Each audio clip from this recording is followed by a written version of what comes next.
nature ng barangay SK elections. Dapat hindi sila nakadikit sa mga political parties. Ano po? Hindi iba to dun sa local elections o legislative congressional elections.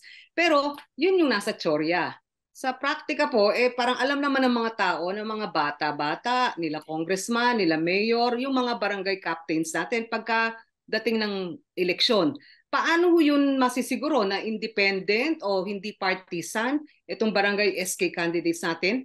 Pangalawang punto na kanilang obserbasyon ng mga tao puro mga galing sa mga political families o mga angkan, yung mga tumatakbo at nananalo sa barangay at SK. Kasi ito yung parang network na magsisiguro na mananalo si mayor, si governor, si congressman. Ano yung tingin nyo? Pwede ba talagang non-partisan o walang political parties? Actually po talaga ang ibig sabihin lang ng non-partisan nature ng barangay, walang political party sila pag sila tumakbo.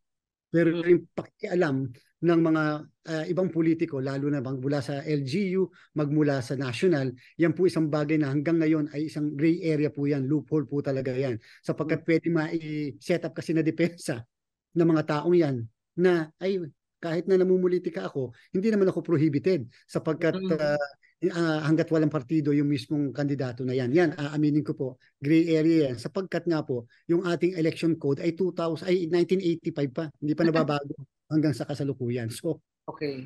Ang malaking problema po yan na mamaluyang yung bagay na yan.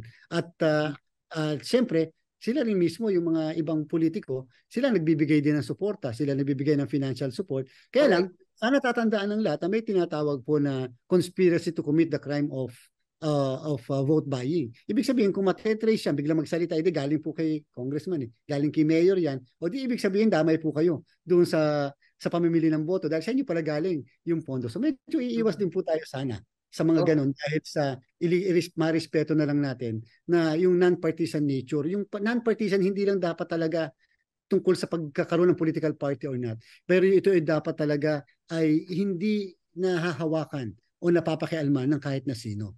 Okay. Pero ang obserbasyon nga ho, parang nursery, kindergarten level, ang barangay, ano po, at SK ng mga apo, anak, pamangkin ng ating mga political clans. Tapos, paano ho yun? At papaakyat, yung gagraduate sila hanggang maging congressman o governor. Yun ang parang realidad sa politika sa Pilipinas. Ano po? Mamalo yung katulad po ng mga nagpapala minsan ni anak, yung madami malimit, anak pala ni kapitan, apo pala ni mayor, o kung hindi pala kamag-anak ng isang mas mataas pa. Although may nakalagay po tayo sa Republic Act 10174, yung SK Reform Act na tinatawag, na prohibited po yun up to the 4th degree. Hanggang apo bawal.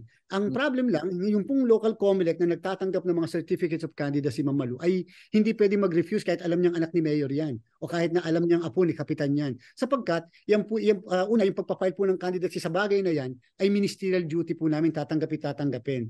Maliban na lang kung may mag-file ng case laban doon sa kumakandidatong yon dahil doon sa violation ng anti-political dynasty provision sa SK. At least po, merong ganon para sa SK. Ang problem po natin, wala po tayong anti-political dynasty provision sa barangay in relation doon sa ibang posisyon sa national at saka sa local. Linaw lang po natin yung 4th degree of consanguinity and affinity, pamangkin, pinsan, ano po, apo? Hanggang apo po, tama po kayo.